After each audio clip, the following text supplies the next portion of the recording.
자, 여러분 안녕하십니까?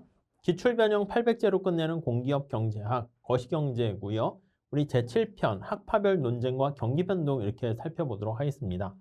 자, 우선 학파별 논쟁과 경기변동 나와 있는데요.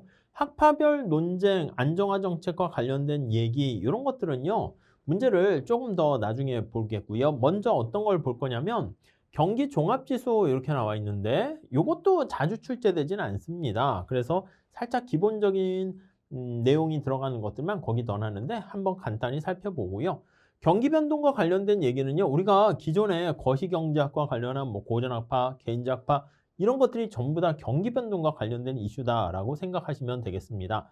자, 그래서 여기서 살펴볼 거는요. 우리가 경기 변동 이론 중에서 주로 많은 내용들이 있는데 균형 경기 변동 이론에 대해서 초점을 맞춰서 살펴볼 거예요. 아셨죠? 네, 그걸 중심으로 정리를 하시고요. 다음에 경제 안정화 정책과 관련한 요거는 이제 고전학파랑 케인즈학파의 경기에 대해서 좀 뭔가 안정화시키기 위해서 정부가 개입해야 될 것인가 말 것인가 그 논쟁이라고 보시면 되겠습니다.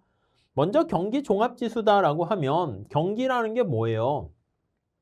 그렇죠. 경제가 어떤 상태인가 그걸 나타내는 건데 호황과 불황이 이렇게 반복된단 말이죠. 그럼 지금의 상태가 경제가 호황인지 불황인지 침체 상황인지 그걸 파악할 수 있어야 돼요. 그래서 그 징후들을 우리가 살펴봅니다. 그래서 어떤 거시경제 변수 중에서 거시경제 변수들 중에서 GDP랑 같은 방향으로 변하는가 그걸 보는 거야. GDP가 올라가게 될 때 이 거시경제 변수도 같이 올라가게 되면 뭔가 어떤 변수의 값이 올라가게 되면 이게 플러스 방향으로 변하는 거 아니겠습니까? 이렇게 양의 방향으로 변합니다. 이거를 우리가 동행적이다 이렇게 보시면 돼요. 동행적. 뭐 동행적이라는 보다는 순응적 이렇게 쓸게요. 순응적이다 이렇게. 프로시클리컬 이렇게 얘기합니다. 반면에 어떤 변수는 얘가 마이너스 관계를 보여요. 카운터 시클리컬해서 역행적이다 이렇게 얘기합니다. 국민소득이 좋아져서 GDP가 올라가게 되면 실업률 같은 건 어떻게 돼요? 떨어지잖아. 그런 것들은 역행적이다 이렇게 볼 수가 있겠죠. 방향성과 관련된 얘기를 먼저 이렇게 말씀드렸고요. 플러스 마이너스 방향성 말고요. 경제 상황과 관련해가지고 먼저 발생하는가 이걸 선행, 그 다음에 같이 발생하는가 동행, 경제 상황이 변한 다음에 나중에 따라오는 것을 후행 이렇게 얘기를 합니다. 그래서 후행적 이렇게 얘기합니다. 선행적, 동행적, 후행적 이해 가시겠죠? 그 정도만 잘 정리해 보시면 되겠습니다. 자, 그래서 그 정도 보시고 그래서 669번 문제는 하루 해놨습니다. 뭐 그렇게 중요한 건 아니에요. 2015년이니까 뭐 지금하고 크게 달라지는 건 없어요. 전반적으로. 우리나라 경기에 관련된 여러 가지 컴포짓 모든 것을 다 집약하는 그런 지수 중에서 동행지수는 뭐냐 이렇게 나와 있습니다. 그래서 이거 암기하셔도 되는데 글쎄 아주 자주 나오진 않아요. 여러분들 여기 장단기 금리차라든가 코스피 지수라든가 이런 것들은 가격 아니겠습니까? 이런 것들은요.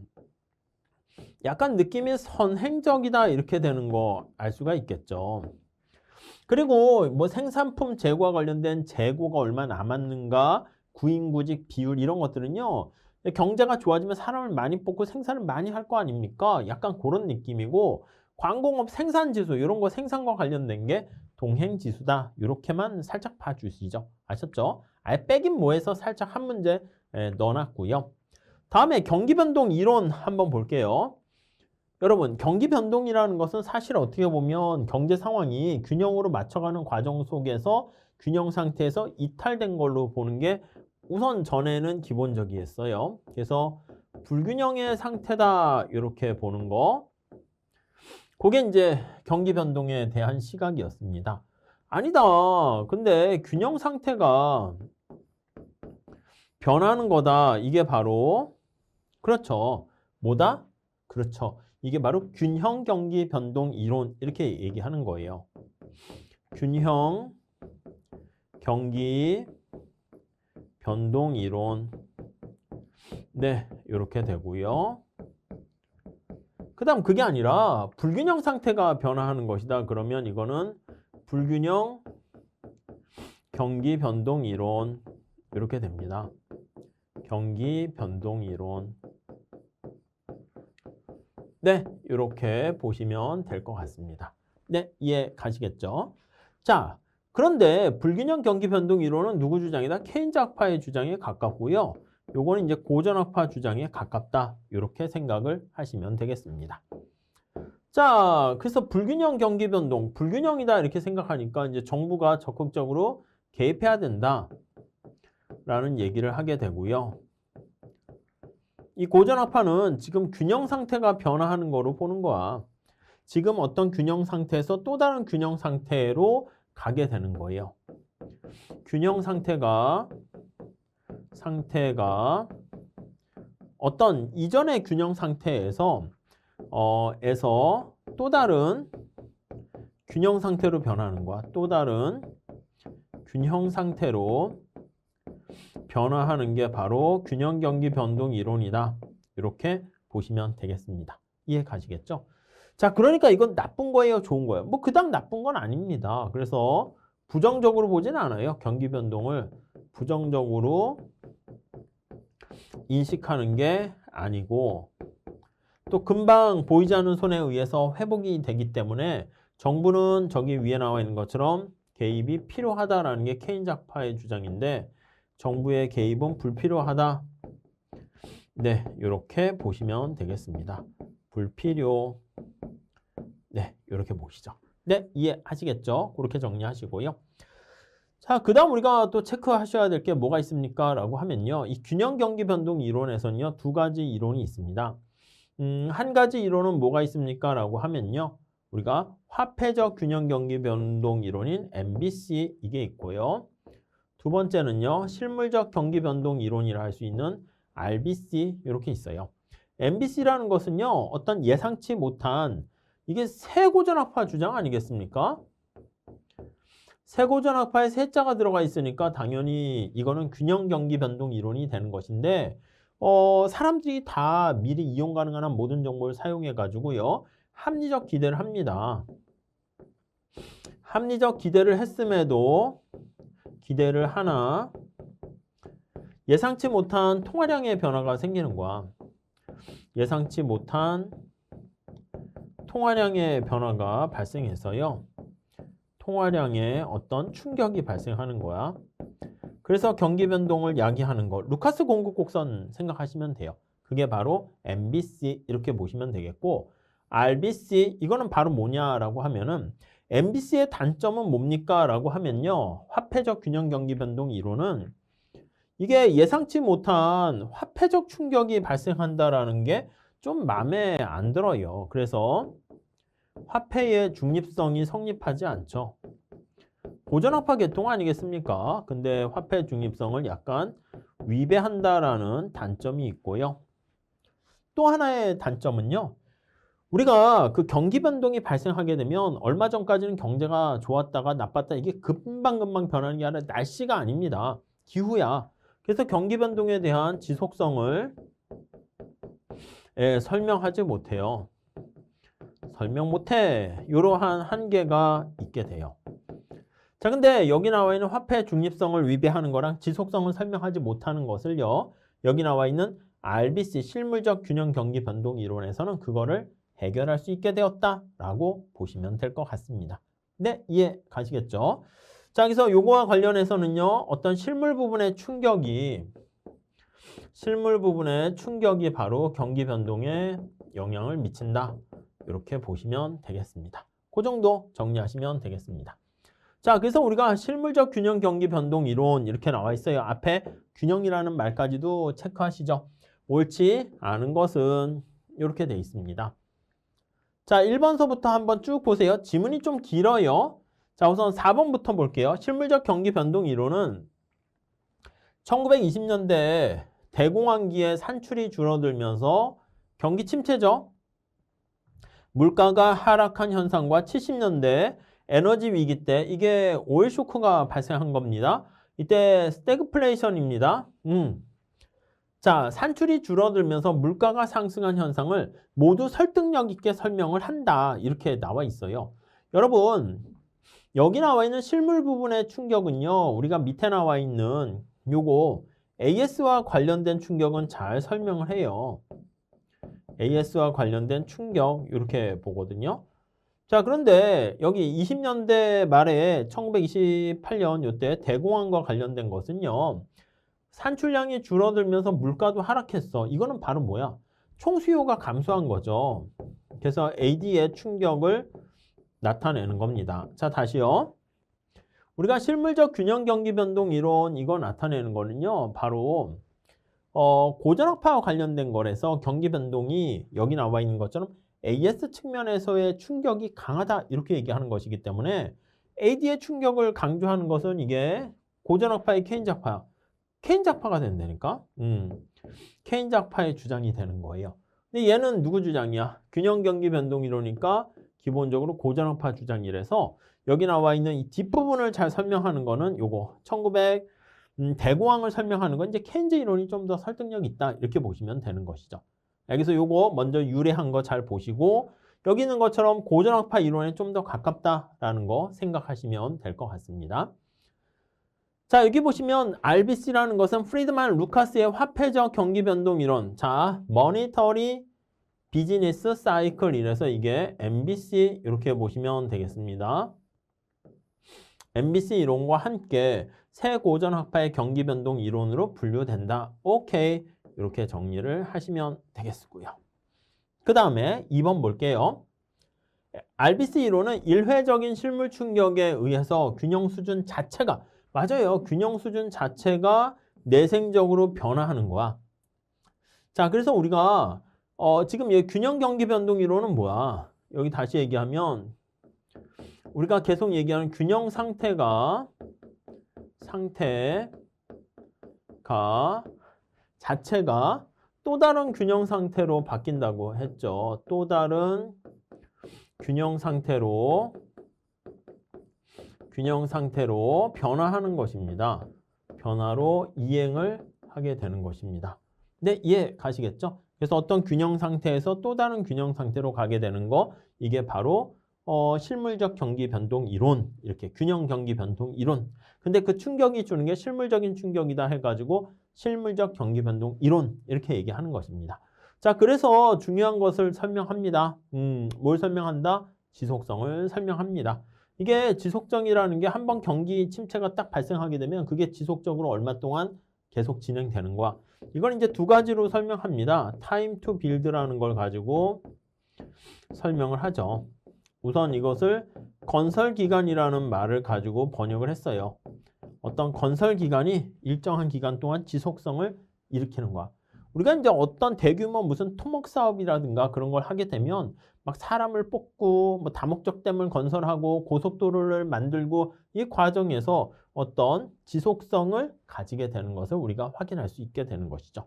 자, 여기 말하는 실물적인 충격이라는 게 기술 변화뿐만 아니라 보통 기술 변화가 많이 있겠지만 흉작, 유가 충격 관련한 공해 관련 정부의 여러 가지 규제 이런 많은 개념들을 포괄하는 개념이다 라는 것까지 정리하시면 좋겠습니다. 자, 여기서 여기 나와 있는 것처럼 균형 경기 변동 이론을 중심으로 잘 보시되 그 중에서 화폐적 균형 경기 변동 이론 루카스의 이론은 우리 루카스 공급 함수 아시잖아요. 완전 고용 산출량에다가 알파 P-P 요거는 알고 있으니까 실물적 경기 변동 이론만 잘 우선 보시면 되겠습니다. 자, 경제 안정화 정책에 대해서 살짝 보시면 네, 우선 고전학파가 있고 기본적으로 케인즈학파가 있죠. 고전학파는 정부 개입할 필요 없어 이렇게 얘기하는 것이고요. 이러한 얘기가 이제 여기 보시면 통화주의로 이렇게 가게 되는 것이고 새 고전학파 이렇게 계보를 잇게 됩니다. 이 상황에서 뭐가 이제 등장하게 되는 것이죠? 맞아요. 이용 가능한 모든 정보를 활용하는 여기에 블랙홀이 발생했죠. 합리적 기대가 여기 들어가요. 합리적 기대라는 게 여기 들어갑니다. 그래서 new 이게 이제 들어오게 되는 것이죠. 합리적 기대 요걸 반영한 게 새 이렇게 돼요. 그리고 미시적인 최적화라는 게 여기 또 들어가게 됩니다. 그래서 새로운 새 이렇게 들어가게 되죠. 케인작파는 이렇게 잘 가다가 왕성하게 되다 이렇게 나와 있는 새로운 시대를 맞이하면서 깨갱거리다가 어쩔 수 없이 그냥 새 케인작파로 거듭나게 됩니다. 그래서 새 케인작파도 합리적 기대랑 미시적인 최적화가 들어가는데 새 고전학파와 차이점은 고전학파는 가격 변수가 얘는 신축적으로 조정된다. 이렇게 얘기를 하게 되는 것이고요. 새 케인작파는요. 가격 변수가 경직적이다라는 걸로 귀결이 된다라고 보시면 되겠습니다. 이 두 가지 차이점 잘 봐주시면 되겠어요. 자, 문제 풀면서 한번 정리해 봅시다. 자, 우선 676번 문제는 난이도 하인데요. 고전학파 경제 모형에 대한 설명 중 적절하지 않은 것은 여러분 고전학파는 어떻게 됩니까? 약간 경기가 안정적으로 균형 상태에 가는 거니까 정부 개입하지 마 이렇게 얘기한다고요. 우선 첫 번째 보시면은요. 요거 정부 지출의 비율과 이자율의 비율은 반대로 움직인다. 맞아요, 틀려요? 이게 틀렸다니까. 왜냐면 여러분 보세요. 정부 지출을 증가시키면 어떻게 돼요? 경기가 활성화돼서 부양될 거 아니야. 근데 대부 자금에 대한 수요가 증가하는 거니까 구축 효과 생각하시면 돼. 이자율이 올라간다니까. 그래서 자금에 대한 수요가 증가하는 거니까 대부 자금에 대한 수요가 증가로 자금의 수요에 대한 대가가 이자율이잖아. 그래서 이자율이 올라가는 결과를 초래하게 됩니다. 네, 이해하시겠습니까? 그러니까 반대가 아니라 같은 방향으로 움직인다. 이렇게 보셔야 되는 거죠. 다음 2번. 여기 1번서부터 봅시다. 대부 자금의 공급이 저축이고요. 자금의 수요가 투자 이렇게 됩니다. 요거 두 개가 일치하게끔 조정되는 게 바로 이자율이 바로 그 역할을 하는 것이죠. 자, 고전학파 대부 자금에 대한 저축은 이자율의 플러스, 투자는 이자율의 마이너스, 요거 두 개가 같다. 이렇게 보시면 되겠고요. 자, 민간 지출의 증가는 정부 지출이 증가하면 이자율이 올라가니까 그래서 어떻게 된다? 투자가 감소하게 된다. 이렇게 보시면 되겠습니다. 네, 이해 가시죠? 오케이. 다음 소득세가 감소하게 되면은 어떻게 돼? 소비가 증가하는 거 아니겠습니까? 소비가 증가하게 되고 그렇게 되면은 당연히 이자율이 올라가게 되는 거 알 수가 있습니다. 자, 소득세가 감소하게 되면 소비의 증가로 자, 기본적으로 ISLN 곡선을 이용하셔도 돼요. 그러면 IS가 우측 이동하는 거잖아. 그럼 이자율이 올라가게 되는 것이죠. 자, 고전학파는요. 여기 보시면은요. 화폐의 장기 중립성이 성립한다. 맞는 얘기죠. 네, 그렇게 보시면 되겠고요. 네, 그렇게 정리하시면 오케이 될 것 같습니다. 자, 다음에 677번 문제 볼게요. 케인작파의 일반적인 경제 정책관에 대한 설명으로 옳지 않은 것은 자, 우선 이거는 약간 언제나 상대적으로 보시긴 해야 돼요. 약간 좋은 문제는 아닌데 1번에 보시면 정부의 적극적 개입을 주장한다. 이거 맞는 얘기죠. 케인작파는 정부의 적극적 개입을 강조한 거예요. 자, 경제 정책을 운영할 때는요. 재량을 강조합니다. 그때그때를 강조하는 거와 재량이라는 게 뭐라고요? 그때그때 봐서 그때 상황을 봐서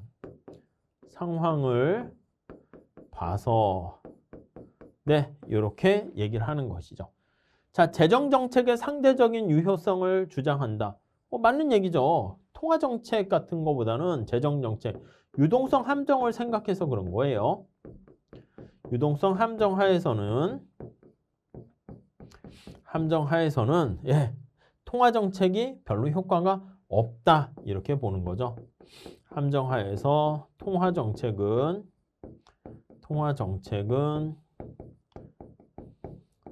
미미, 무력이라고 쓸게요. 효과가 없어. 이렇게 되는 거예요. 자, 유동성 함정과 같은 상황. 이게 어떤 상황입니까? 대공황과 같은 상황이죠. 그래서 이때 통화량을 증가시키잖아요. 그래도 통화량을 증가시켜도 이자율이 떨어지지 않는 상황이다. 이렇게 보시면 될 것 같습니다. 자, 그렇게 정리를 하시고요. 자, 이거 2번은요, 표현이 좀 그런데 외적 충격에 대한 비수용적인 정책이다라는 건데요. 이게 수용하냐라는 것은 수용을 해가지고 자기가 방어하는 약간 그 표현이 좀 애매해요.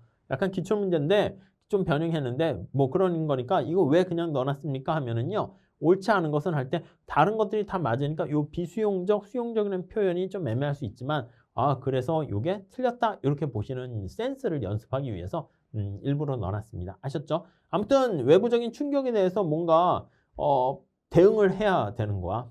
아시겠죠? 네, 그렇게 보시면 되겠습니다. 자, 다음에 679번 문제 한번 보도록 할게요. 난이도는 중으로 했습니다. 예, 박스 문제는 좀 난이도가 올라가는 건데 여기서 뭐 그렇게 아주 어려운 건 아니에요. 자, 맞는 거 한번 보시죠. 자, 우선 정답을 체크해 보면 기역 디귿이 맞아요. 맞는 거부터 볼게요. 세고전 악파 이렇게 있고요. 디귿 세케인지 악파. 자, 우리 앞에서 말씀드린 것처럼 이게 뉴라는 말이 붙어 있잖아요. 그럼 이게 뭐가 있다고요? 합리적 기대가 반영돼 있고요. 또 하나 뭐가 있습니까? 미시적인 최적화. 네, 요게 여기 담겨져 있습니다. 자, 그래서 세고전 악파는 예측되지 못한 정책만이 효과가 있다. 맞아요. 예측한 건 어떻게 돼? 효과 없어요. 네, 그렇게 보시고 세케인지 악파는 야, 너가 예측하더라도 비록 예측하더라도 메뉴 비용이라든가 명목 임금 같은 것들이 이제 고정돼 있기 때문에 세케인지 악파의 주장은 뭐다? 네가 비록 예측을 설사 예측을 하더라도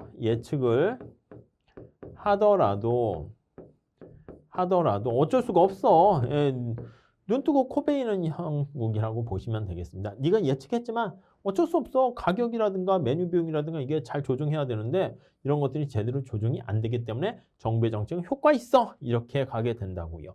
자, 이거 두 개 맞고요. 다음, 니은. 케인지 악파는 경기 변동의 주요 원인을 총수요 변동보다는 공급 아니죠. 총수요 충격이 중요하다. 이렇게 주장을 하게 되는 것이죠. 네, 다음 리얼. 통화주의자들은 화폐 수요 함수가 불안정 아니요. 화폐 수요가 이자 탄력성은 작기 때문에 화폐 수요에 대한 이자율 탄력성은 이자율의 영향이 작아서 네, 준칙에 따른 통화정책 이거는 맞다니까요.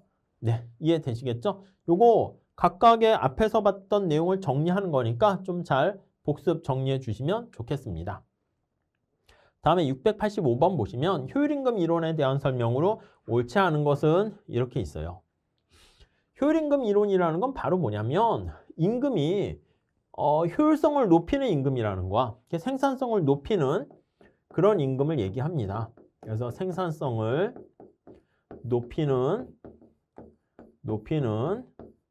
임금 수준으로서 임금으로 특히 실질임금이에요. 여기다 쓸게요. 실질임금이 난이도가 올라가면 그게 실질이냐 명목이냐 이것까지도 중요해요.